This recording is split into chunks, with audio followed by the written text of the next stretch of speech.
And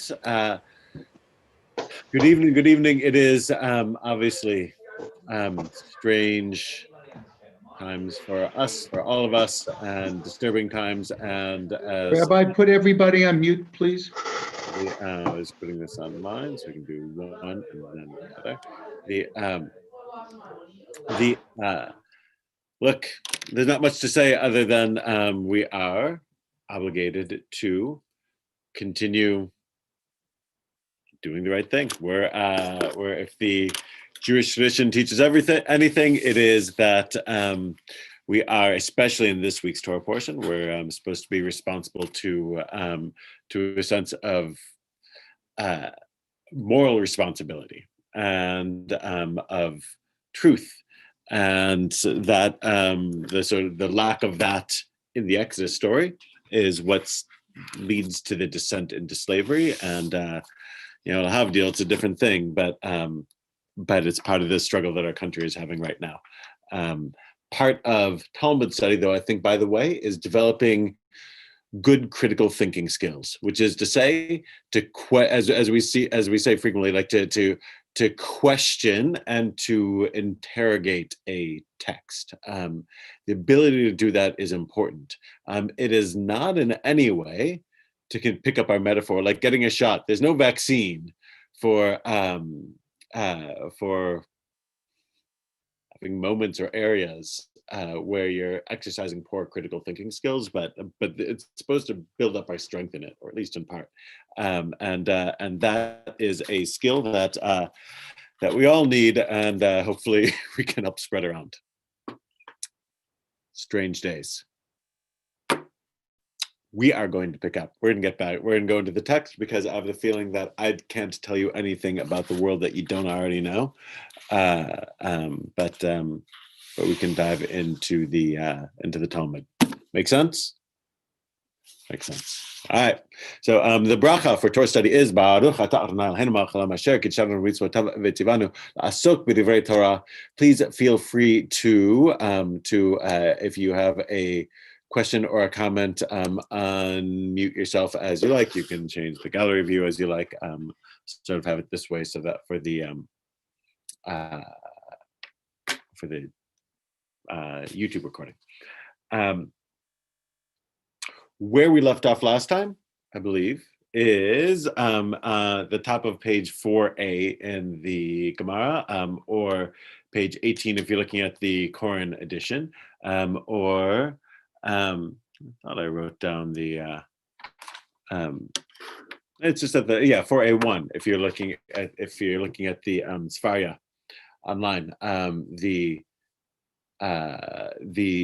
would be just the top of page 4a, and what they were discussing, and we're going to sort of zip out of this in a moment, is they were talking about the Urim and Tumim, right? Like these divining stones or something like this that the Torah and the rest of the Tanakh speak of, these sort of mysterious or oracular objects that they had, what they could ask questions to, and there would be a divine response on them. Those are the Urim and Tumim, and this is just a brief reference to them. And again, it's one of those exceptions to the rule in Jewish thought. Like normally we associate oracles with Greek thought, but the ancient Israelites had them as well, and they just sort of make a passing reference to it. That's I'm going to skip over the first part because it's sort of like leads us into too much detail. But and go to the second paragraph, which is say 1, 2, 3, 4 paragraphs from the bottom if you're looking at the Koran Steinsaltz on page 18, or it'd be 4a2, I'm guessing, in the if you're looking online in the Sfaria. Which Sofer are we in? Berachot. Berachot, thank you. Zarim Berachot.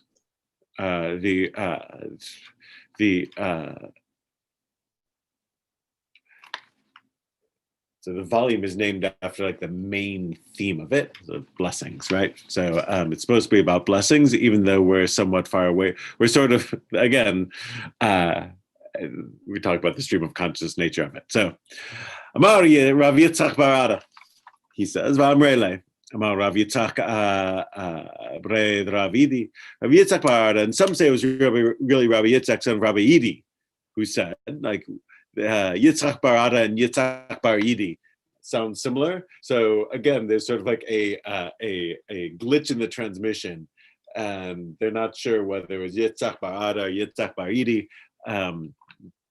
Again, like a little bit of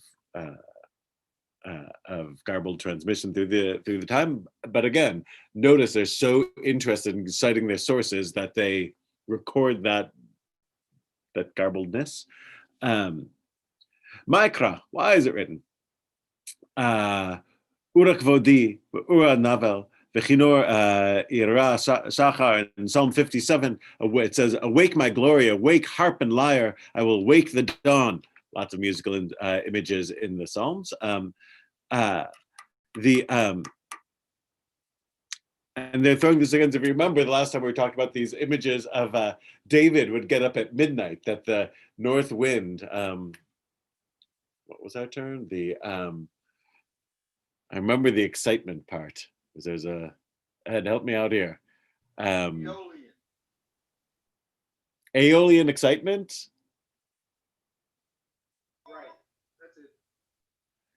Right, the Aeolian, right, that the wind would cause the strings to play, and that each night in David's, Mediterranean palace, the north wind at midnight would miraculously blow through the window and cause the harp hanging over his bedpost to play, and David then would gently get up and start singing God's praises through the night, and then he'd start studying Torah. Right, like this is the King David that we all remember from the Tanakh, right? So it says, but also it says, "Awake, awake, my glory! Awake, harp and lyre! I'll wake the dawn," which they're reading as this. This means that playing the lyre, he had already woken up, and then he does Torah study to the dawn. Rabbi Zera Amar Moshe le'olam havayada, but David nami havayada. He's saying a whole different thing. They were arguing before. Wait a minute, did Moses not know that it was midnight, and did David not know that it was midnight? They needed these extra help. Oh, Bob emailed me over the course of our little break on sort of like on ancient time-telling ways about we've been talking about like how do they tell time at night without watches. There are like all sorts of different things of like candles that would be marked to certain lengths to tell an hour, or water clocks and things like that would be that they would use for timing, even when they obviously sundials are the easiest, but for when they couldn't see the sun, how do they judge at night? They would use, there are a few like tricks like that would be used in the across the ancient world, it seems. As I mentioned last time, I saw the reference that that Roman culture used the same definition of hours as the rabbis are using, right? 12 equal parts for the day, 12 hours equal parts for the day, and 12 hours, meaning 12 equal parts for the night, meaning not 60 standard minutes. And there's sort of this kind of that David needed to be woken up at night by this Aeolian excitement to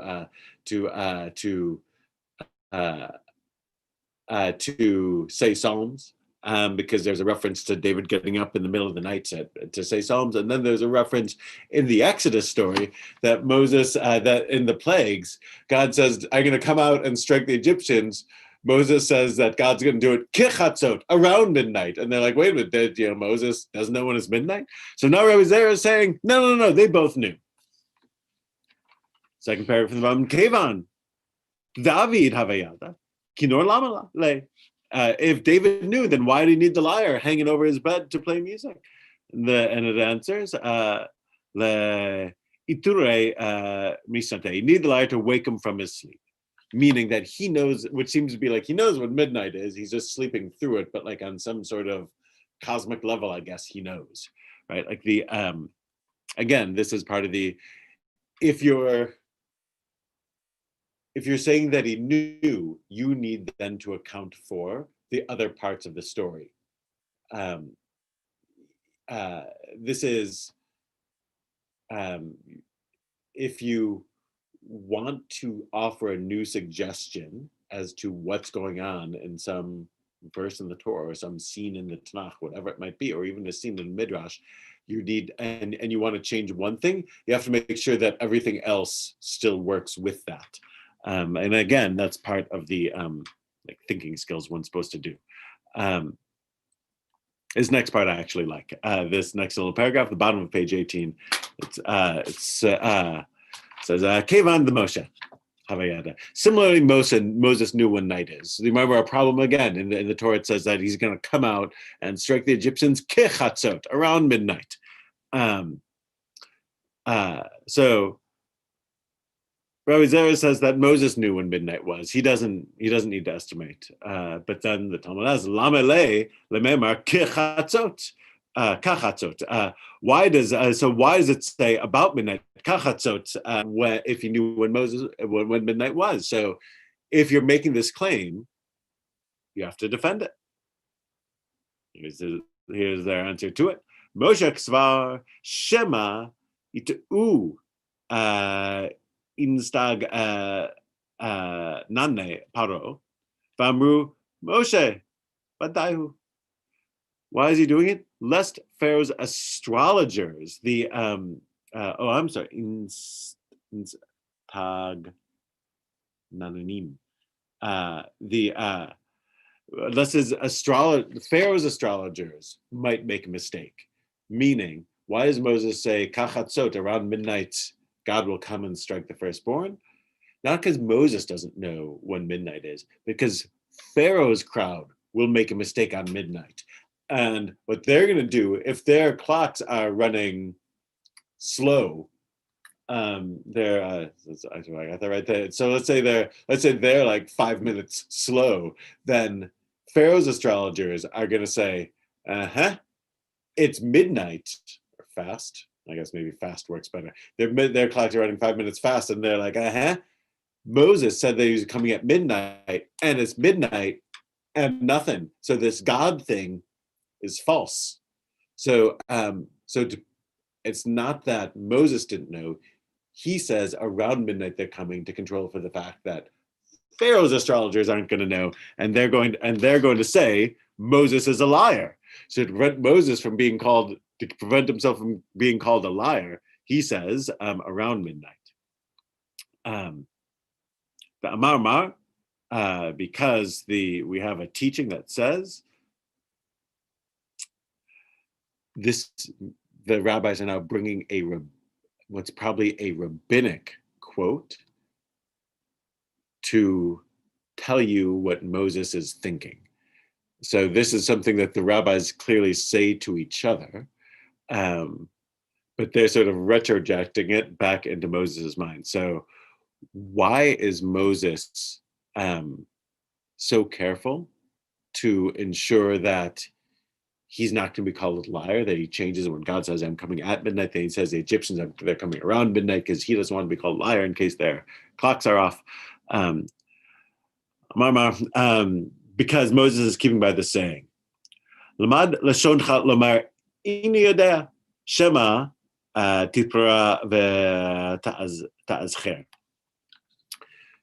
Train your tongue to say, I don't know, lest you get caught in a lie, is the sense of it, unless you get tangled in deceit, unless you get tripped up with deceit. Train your tongue to say, I don't know, lest you get caught in a web of deceit. Meaning that their advice, that they're sort of putting in Moses's mouth, but really they're talking to each other, is, you know what? When you don't know something, say, I don't know. Because when you try and cover for the fact that you don't know, and you just sort of start talking, you're going to say things that are wrong. And the more you say that's wrong, the more then you go back and try and cover for the thing that like you said that was wrong, and you're just sort of and it builds. So you know what you should do, and I just love their phrasing on it. Train your tongue to say I don't know, lest this happen to you. And then people do this for position, right? A rabbi, you're supposed to know Jewish things, so like so you don't want to admit I don't want to admit that I don't know things, and they're saying, when you don't know, say you don't know, because otherwise you're going to end up lying.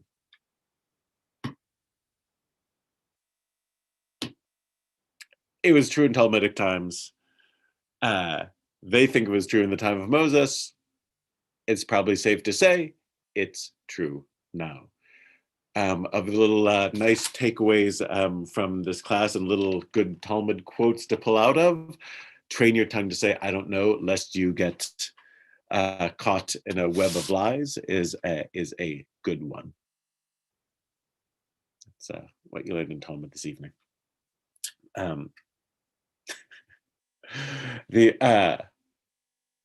So that's one thing. Now, is that real? So you see the midrash going on there. They just created this whole midrash around Moses, right? And Moses now isn't just the character sort of like back from the Torah. Like they're filling in some of these blanks and like creating stories around him. And you see like the didactic purpose in it, like something is being taught through the midrash. Pause. Questions? I'll keep going.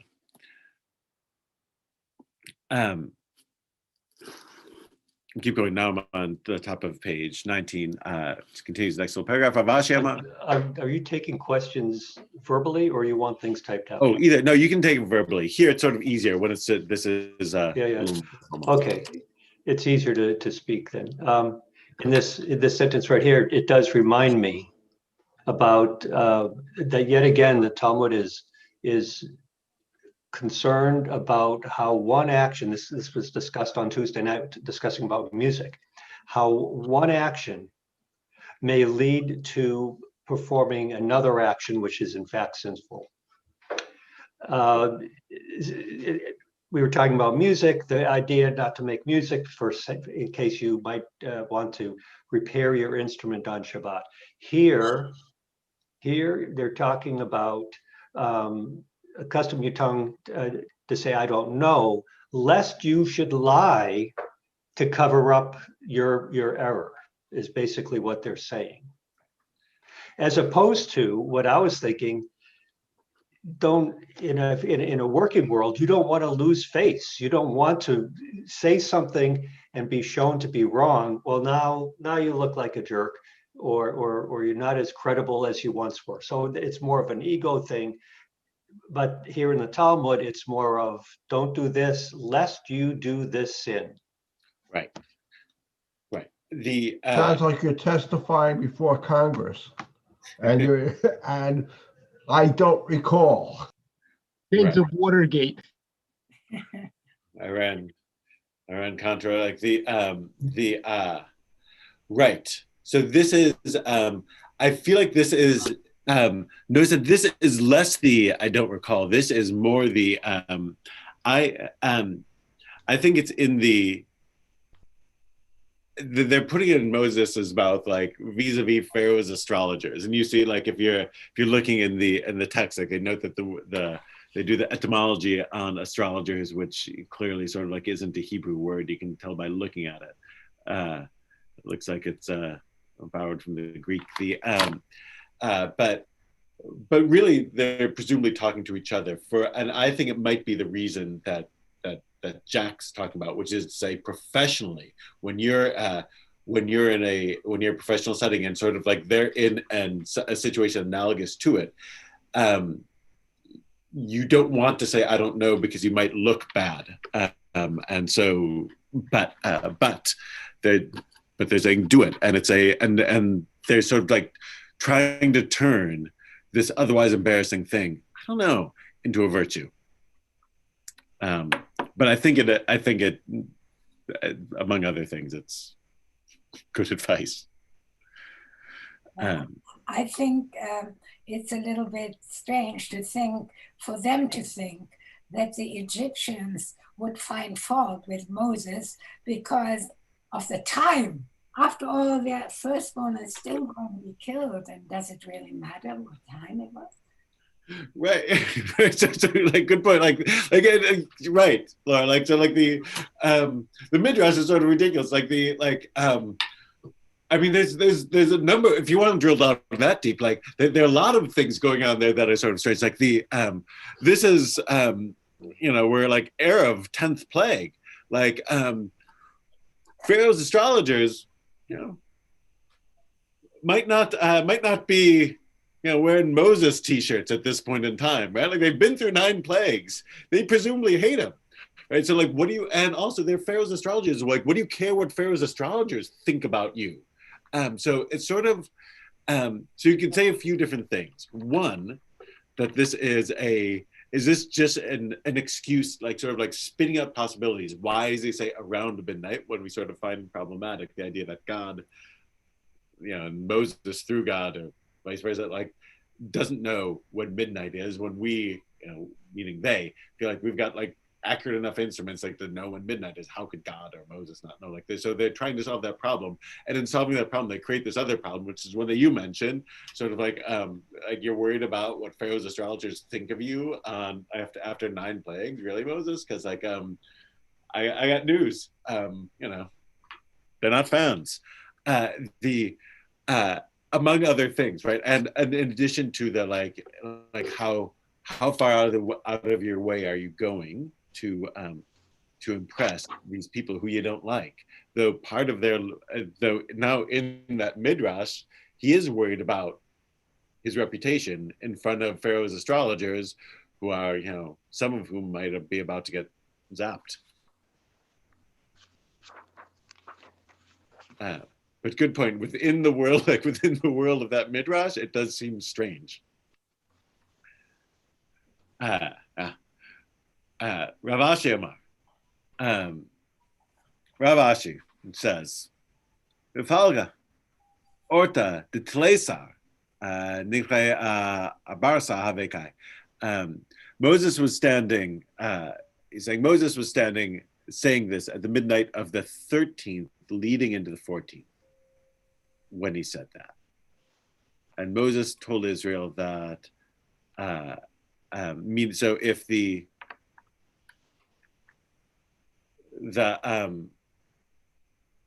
striking of the firstborn is at midnight of after the day of the 14th, going into the 15th, yes, because they're going to walk out under the full moon.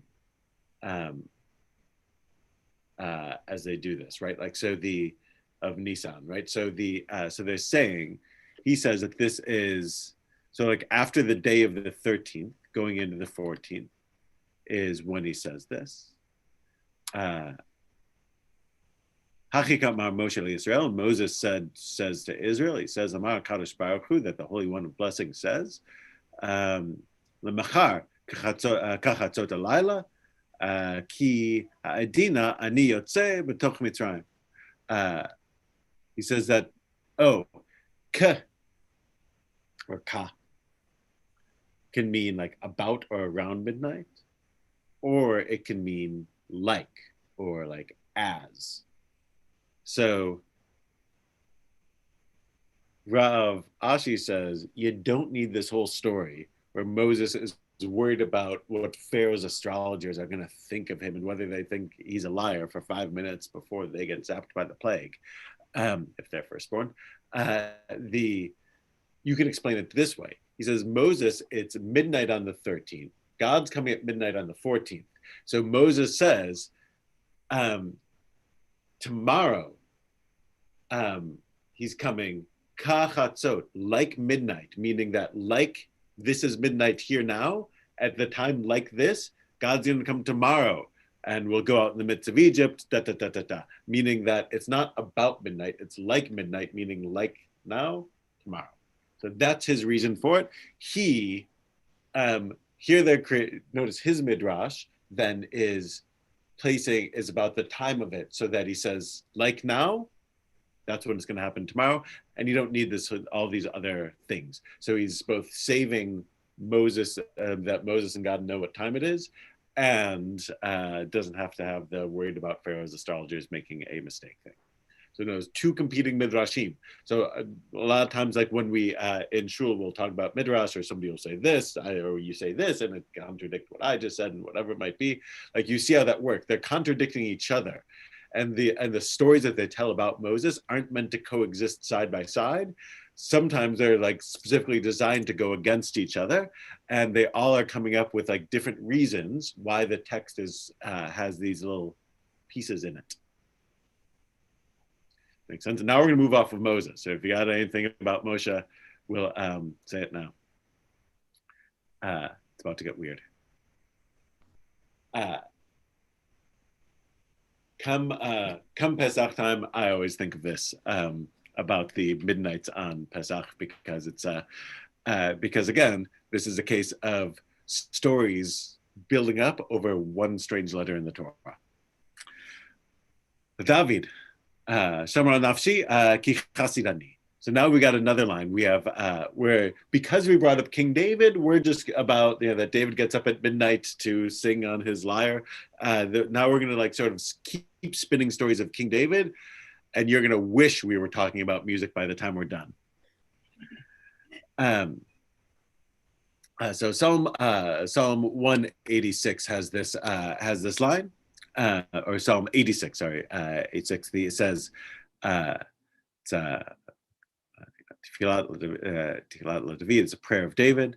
It says, Shamran nafshi, guard my soul, ki chasidani, for I am a chasid. I am pious. I'm, however you want to decide, chasid. This doesn't mean a member of the, Jewish sect that will later call themselves Hasidim. There have been a couple over the course of history, but it's not referring to any of them.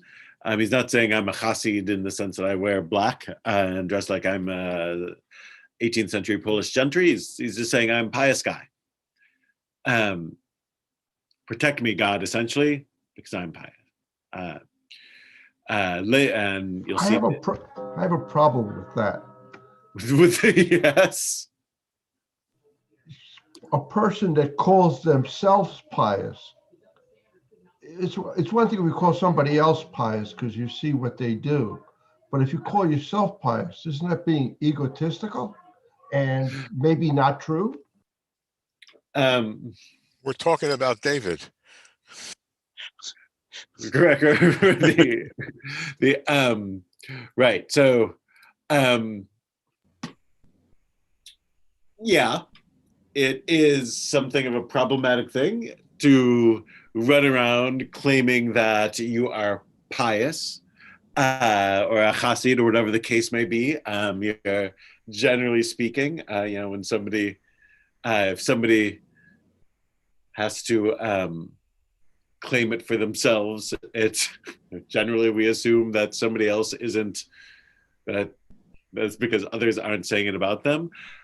However, this is in the Psalms. Like, what can we do about it, right? Like, so you can do a couple of different things with it. Like, so so again, like this isn't the rabbis. This is the Psalms. So a few different things for it. Like one, you could, and doesn't apply well in the David situation, but if you're in a Job sense, like Job gets to say after all the stuff that happens to him, he gets to say, I may not be perfect, but I'm a pretty good guy, and I certainly don't deserve this, right? Like Job gets to say that. So so there's that sense. Or this is sort of saying like, look, I'm chassid here. Might, if we want to be generous, can just be the biblical way of saying, the way people might say, now I'm a decent guy. I'm okay. Like I'm not, again, I may not be perfect, but I certainly, I'm not a terrible person. I'm all right. Like that. So he's saying chassid, like guard my soul, sort of because I'm trying to do mitzvot. I'm trying to walk in your ways. I do things, and I'm trying to do it. That we can read it that way. Rabbi, Yep. could you also just read it as, I am a believer? Yeah. I mean, Chassid obviously has the same root, as Chesed, right? Sort of like, yeah. So it could, again, like there's a maximalist way. Like we certainly, in our culture, we would never describe ourselves as pious Chassid because it comes off the way Ed says it comes off. We could guess a different context, but that's essentially their question, is like they're going to ask sort of a version of this, which is like, really, David? Like, you've got to go around saying that you're a Hasid? Like, and because notice again, they're just sort of like pulling this stuff out. Like this is like the memorization of the Tanakh, and they're like, and there's sort of this, hey, like, what's up with this? Remember that one time when David says that he's a Hasid and that God should protect him? Really? I mean, we've already seen through our midrashim that David gets up in the middle, that midnight never caught David sleeping. Every night at midnight, David wakes up and starts playing the lute and singing psalms to God, writing these psalms, and then studying Torah as one does until dawn. So maybe he is a pious guy. Maybe that is what's going on. Later, Rabbi Yitzhak debated when the Talmud will put two names next to each other, or just say A and B, Levi and Rabbi Yitzhak, and that means that they're going to argue about it. Chadamar, one of them said, that will be speaking of the former first one. This is sort of standard way that the work is edited.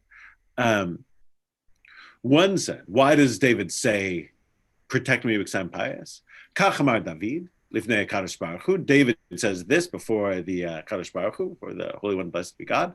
David says, Ribono shel Olam, Master of the universe. Lo Chasid ani? I'm not a Chasid. Am I not pious?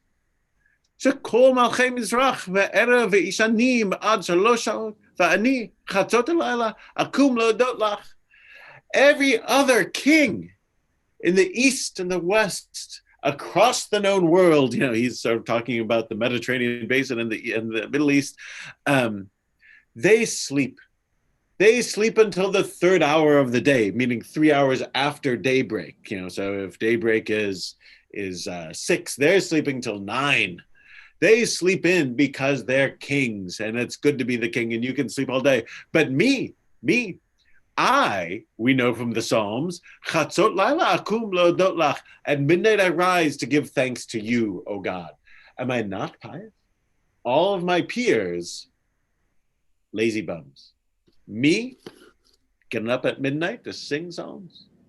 But there's no reason why, if you're not Jewish and you're king, why do you have to get up to pray at midnight if you're not going to pray at all? Well, he's saying... He's saying, yeah.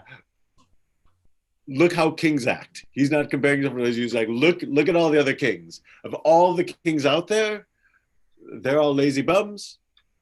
I'm very pious. They could worship you, God. You're their God too, right? Whether or not they recognize it, you're their God. But I'm the only one who's doing it, and I don't have to get up at midnight. I could just get up and daven shacharit like the rest of them. Remember why we're talking about all this. We're talking about what time it's right to get up and say the Shema. And that is, it's going to be like from like when it's light out. So the fact that I'm getting up at midnight to daven, like, is this super extra Hasid thing that I'm doing. So this is David sort of like making the argument for himself. I'm getting up at midnight to give thanks. All my peers sleep in. So yes, Alan, you could say reasonably why compare yourself to the non-Jewish kings, but so goes the Midrash. That's reason one. That's Levi. If I could ask a question, that might change the subject. Okay, unfortunately, I didn't take your King's course.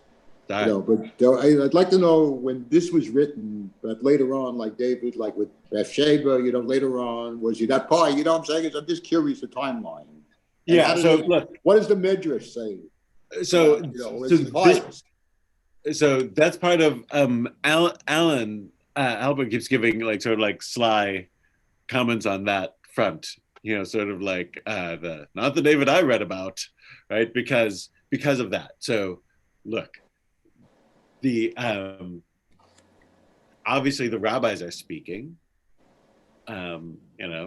over 1,000 years after David died. This is they're literally 1,000 years distant from it. The Psalms, you can't really, the Psalms don't really like sort of fit onto a timeline of David's life. You can put them anywhere, or like every so often they'll be pegged to a thing. Like there's one Psalm 3, which I actually hadn't looked at in a long time, but looked at yesterday. It's sort of a psalm of give me strength in difficult times when bad people are running amok. So yesterday, a bad time, when bad people are running amok. I went to Psalm 3, and Psalm 3 specifically says, it's really beautiful. I might pull it up here for it specifically. Maybe I don't have a page marked. Says it says that it was written when David's son Avshalom was in open revolt against him. So David's son Avshalom is tries to seize the throne, take the crown from his father David, and is popular. He's like a young, good-looking, popular dude, and he has to and so David has to run away from him. So Psalm 3 begins, the Psalm of David when he fled from his son Absalom. Oh Lord, my foes are so many. Many are those who attack me. Many are they say there's no deliverance for him through God. But you, O Lord, are a shield for me. I cry aloud to God, and God answers me from his holy mountain, etc., etc. Like God sustains me, etc. So that one is dated, but most of them are not. So you can't really put it on a timeline. So that's Levi's opinion of when of why David says I'm pious. He says I'm pious because he gets up super early to daven. He's the first one at shul, so to speak. V'idach, and further, the other one said, this is presumably Rabbi Yitzchak said. Why does David, implicit question, why does David say, I am pious? Like the Ed's question, like, what do you do to really deserve this sort of claim about yourself? Kachmar David, David says this to the Holy One of Blessing, Ribono Shel Olam, Master of the Universe. Lo chasid ani? Am I not a chasid? Am I not pious? By the way, partly how I'm reading it, but they sort of, even in their phrasing, like David's never sounded so Jewish. Lo chasid ani? What? I'm not a decent guy. I don't deserve it. Like somehow David living in the land of Israel in 1000 BCE sounds like he's like just got off the boat from Poland somehow. Like I'm not a Hasid. That's part of my love of the Talmud, is that they sound like Jews, or a certain type of Jew at least.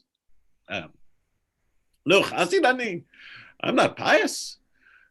So kol malchei Mizrach, Ma'arav, Mizrach u'Ma'arav, ישנים אגודות בכבודם, ואני ידי ללחוץ בתם ולספיר ושלמה, כדי לטהר אישה לבעלה. Oh, this is where it gets fun. He says, am I not pious? For all the other kings of the East and the West, they sit in groups befitting their honor. Meaning, the other kings hang out with kings. They sit at fancy tables with their peers or with nobles, with fancy people doing fancy things, eating fancy foods off of fancy plates with fancy silverware. They all spend their time with people who are similarly dignified like them. But me, what do? David says to God. He says, I sit,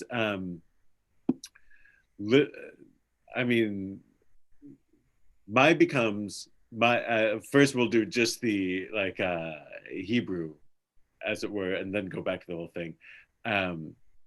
Because it's fun to do. My hands become soiled with blood, and with stillborn fetuses, and with placentas, and in order to purify a woman for her husband. So we'll go back and do like their little English. They're filling in the blanks there with the lighter print because it's important. So David, this is David. If you think before, like I said, the other sort of like making Moses or David into a rabbinic figure, this is exactly what they're doing. David saying, why am I pious? I don't sit and eat with the other kings off of, with silver utensils. I sit to help my people. I'm a judge for my people. And sometimes those cases are nice and easy cases to decide, like you hear about Solomon. But also, being a good observant Jew,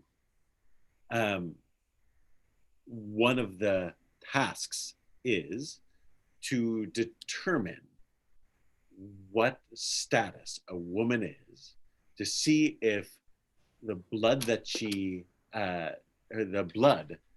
has is blood that would render her tameh, impure, for purposes of when can she go to the mikvah and in order to have sex with her husband. Remember, in biblical law, men are impure and unable to have sex with their wives after they have, if they have ejaculation or any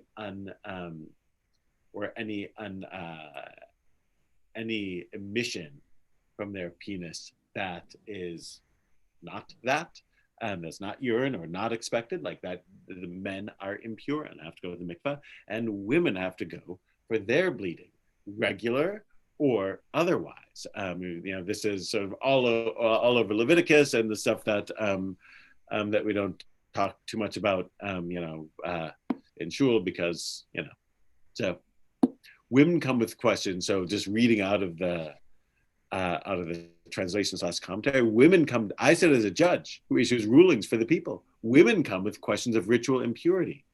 And my hands become soiled with their blood as I labor to determine whether or not is the blood of impurity, and she has menstruating woman status, and with a fetus that miscarried at a stage of development before it was clear whether or not it was considered a birth, because if it's an early term miscarriage, her status of how long she has to wait before going to the mikvah is different than if it's a late term miscarriage, which apparently, just sort of putting together from the text, is a the laws of once you give birth, she's impure for X days for a son and Y days for a daughter. And with the placenta, which women sometimes discharge unrelated to the birth of a child. And then they'll give you the references to it. So David here in the rabbi's imaginings, or in this particular midrash, isn't the swashbuckling hero of the David as warrior stories.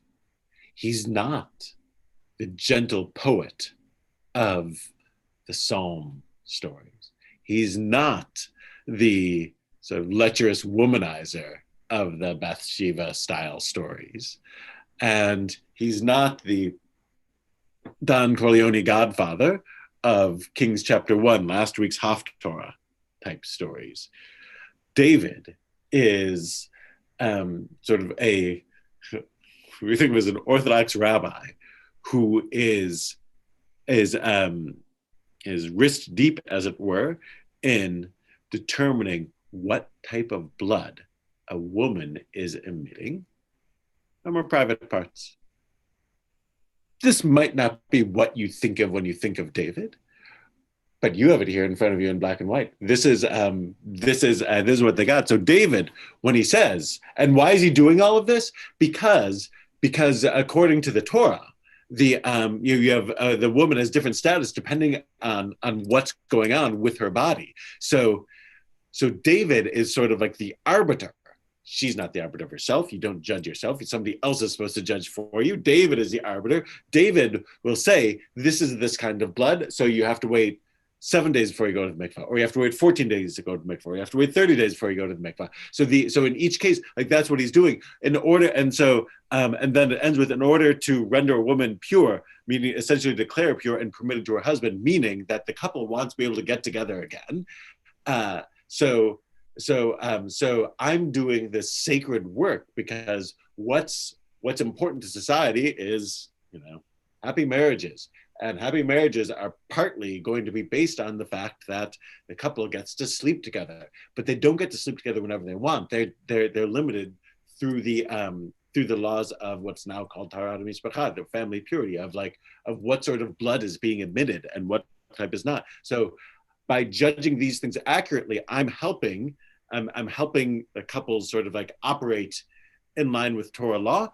That's what I'm doing. And it ain't exactly a banquet every day, Ribono Shel Olam, master of the universe. So when I say I'm a chassid, this isn't just idle talk that I'm doing here, David's saying. Like this is how I spend my days. Their commentary goes on. If after examination a sage declares a woman ritually pure, she's permitted to be with her husband, which leads to increased love and affection and ultimately procreation. They're citing a rabbi and saying this sort of thing.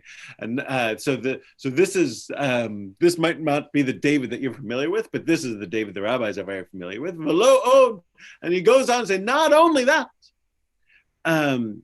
Ela kol ma she'ani oseh, ani nimlech b'mefroshet rabbi. It's like not only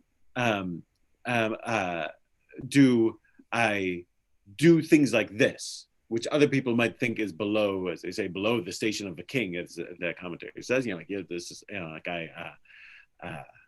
some people want to like literally keep their hands clean, but I check with my teacher, Mephibosheth, which if you the deep read of the Book of Kings, he appears for a couple of lines. Mephibosheth is Saul's son that David, that is spared. With everything that I do, I say to him, Mephibosheth, V'amar lo, Mephibosheth Rabbi. I say to him, Mephibosheth, my rabbi, my teacher. Yafat Danti, did I judge properly? Yafat Chayavti, did I find people guilty properly? Yafat Zakiti, did I find people innocent properly? Yafat Taharti, did I find women pure correctly? Not pure, sort of like morally, it's ritually. Yafat Tameti, did I find them ritually impure correctly? And I wasn't embarrassed. Despite this, squirmy nature of all this stuff. I asked my rabbi, Mephibosheth, Saul said, now, if you read the Book of Kings, he's just sort of a walk-on character, walk on. But here again, the rabbis are like, why is the son of Saul like sort of still in David's court? There's like one reference to him. Answer, because Mephibosheth was David's rabbi, who he learned all the halachot of like how to judge women's bleeding from, and he would check back with him and say like, am I doing the right thing? David's not the kind of king who thinks that he does everything perfectly all the time. He goes back and he checks with people who know more about this stuff than him and say like, am I doing it right? That's David. I'll pause. Well, my question is, when did they know the Book of Kings, or even by heart? Had it been written yet? Yeah, definitely. So so that timeline is very clear. So they so if the rabbis who are speaking here are speaking like, I'll confess to really not knowing Rabbi and Levi and Rabbi Yitzchak off the top of my head, but they're likely speaking in the say second-ish century, like just to pick a date. I could be likely wrong on that. So I'm not that well trained at training my tongue to say I don't know, but like somewhere in that area. And the Book of Kings would have been in the form that we have it in, and the Book of Samuel would be in the form that we have it in, certainly by the 5th century, 6th century BCE. So the Book of Kings and the Book of Samuel would be easily 700, 800, 900 years, if not more, in existence in the form that we have it by the time these guys are talking. So they definitely know all those stories that we know, and they know them the way we know them, as it were. So, Rabbi, And all those stories were not in the Book of Kings. This story of David being wrist deep in afterbirth, correct? They are not. This is the process of midrash, right? Like this is how we get. This is the same way we get Abraham breaking the idols and things like that, and all the other famous midrashim. Notice there, this is sort of. I mean, you see. So we saw it with Moses. They're trying to explain that extra, the extra kaf. Chatzot, around midnight. Why does he say around midnight? We got a couple different versions of that story. Now we have this question about David. David says, I'm pious. And they ask the question of like, what do you mean I'm pious? Who says that? And the first answer, and so like two rabbis come like, oh, I know why David said it. David said it for this reason. The first one is that, it's because of this other line in the Psalms where he says that I get up at midnight. He says I'm pious because I get up at midnight. Then the other rabbi comes and says, no.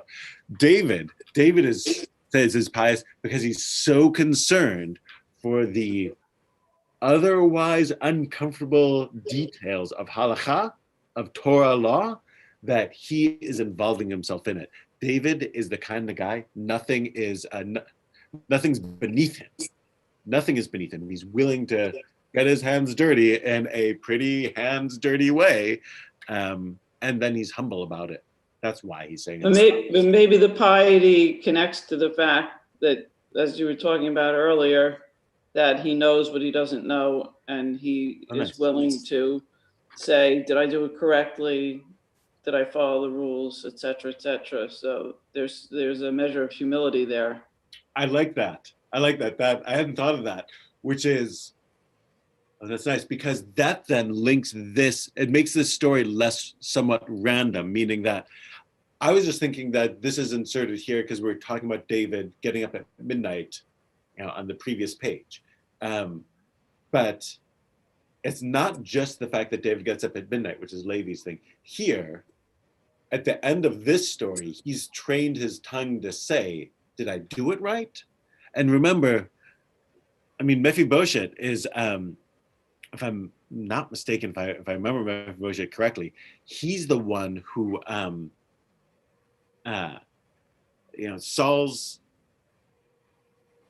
Saul falls on the battlefield, and Saul's son Jonathan falls on the battlefield. And no, wait, that's Jonathan's son that gets injured along the way. So this is the son. Yeah. This is Jonathan's son Mephibosheth. Yeah. So Saul's son Jonathan is David's best friend, right? They love each other, and Mephibosheth is Jonathan's son. And when Saul dies on the battlefield, and then Jonathan dies, so this is at the end of, I think, 1 Samuel. The nurse maid for Jonathan's young son or infant son Mephibosheth is running with him and falls because she's afraid that, wait a minute, if the grandfather's dead and the father's dead, they're gonna come for the grandson next. And she falls and he's injured. And he just sort of, because, should make sure I'm right about this. Because I checked this so that I could teach it properly, but I did it before. I thought I was being smart. I did it before, in December.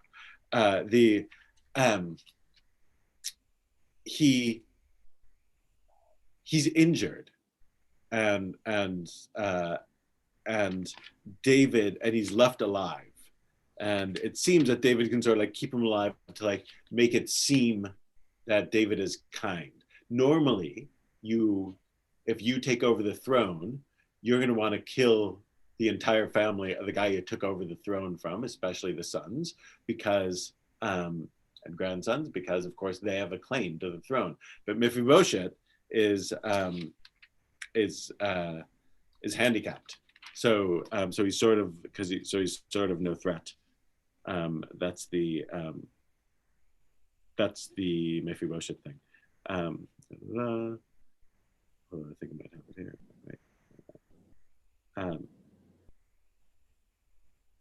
Yeah, no, it's not right. It's not right there in at the end of the book. It's probably at the very beginning. Anyway, that so that's it. Now the each person themselves 40 years old when we became king of Israel.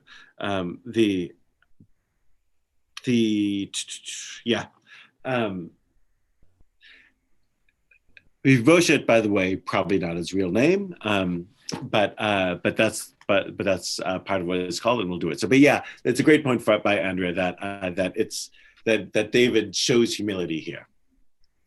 Rabbi, yeah, this almost sounds to me like a rabbinic explanation / excuse for David continually having his hands in the wrong places. David does have that. So on some level, this, I mean, for better or for worse, you might be right that that David, who has an intense sexuality, right? Like again, like he, like over the course of the stories of David, he sleeps with a number of women, many of whom seem like super drawn to him, and you know, famously, I don't think there's a like there's now a sort of a trend of like acting as if David and Jonathan have a sexual relationship. I don't think they do, but I think that if you read the text, it's possible that that Jonathan feels a sexual or almost sexual draw to David. He just seems to be magnetic. So this could be a way of somewhat, as Jerry says, like koshering that part of David, meaning that he's not just doing with women for sexual reasons. He's doing it for pure reasons to help them back to their husbands. Maybe it's wild, obviously. Like this is the kind of stuff that, unless you're going through the Talmud straight through, you never get to teach. I don't know. When I collect stories of David, oh, he's a sex therapist. But no, this is like, I mean, this is a thing. It's not like, I mean, you see from this, he's just dealing with like, is this the placenta? Like this is not, I mean, for presuming that he doesn't have any sort of like weird thing going on, like this is not sexual. It's not. It's a different thing. It's sort of like this meeting of biology and the stuff that we get in Leviticus, and that sort of like branch of halakha, which, you know, in the conservative movement, we don't talk about all that often. It's talked about more often in the Orthodox world. But here you are, King David. So yeah, it could in some sense be that, Jerry. But and then the next line, I want to make sure we hit the next bit, the next line, just because it's sort of connected to it, which is Amar Rabbi Yeshua Ravidi Ma'ikra Adbera Be'erotecha Neged Malachim V'lo Evush. Rabbi Yeshua son of Ravidi said that. How do we know this? Or like, what? Like, are you just making this up? No, we've got a verse. We've got a verse from the Psalms. In Psalm 119, same psalm that we're told gets them up at midnight, the super long one, says, I speak your testimonies before kings and I will not be ashamed. So not only is he sort of like connected to these other kings out there, but he's not ashamed. What is he not ashamed of? He's not ashamed of the fact that he gets his hands dirty in this sort of sensitive area. That's King David. Maybe not the King David you thought you knew, but this is how midrash happens, and this is how, like, sometimes, especially with when you read sometimes when you read from the art scroll or something like that, you're like, where did they get this midrash? You're seeing how it happens, and sometimes it's sort of like nice stuff. David's harp, the harp above his bed at night, and sometimes he's checking out Afterbirth.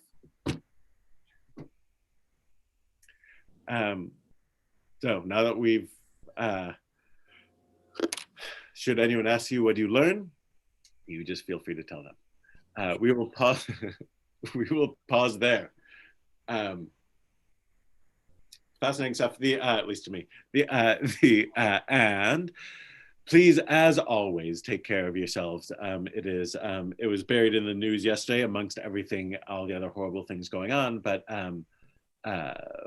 if I'm not mistaken, nationwide, COVID deaths hit a high, which, given the fact that our situation and where it has been in the past, it's worth being careful. Tomorrow night we'll have davening at 7 p.m. Shabbat morning 8:45 for Avot and 9:15 or 9:30 for Tefillah. And next week, God willing, we'll be able to gather back again. And a beloved question of things, we're going to encounter the dots in the Torah, which are often asked about in the Tanakh. All right, Ad Kan.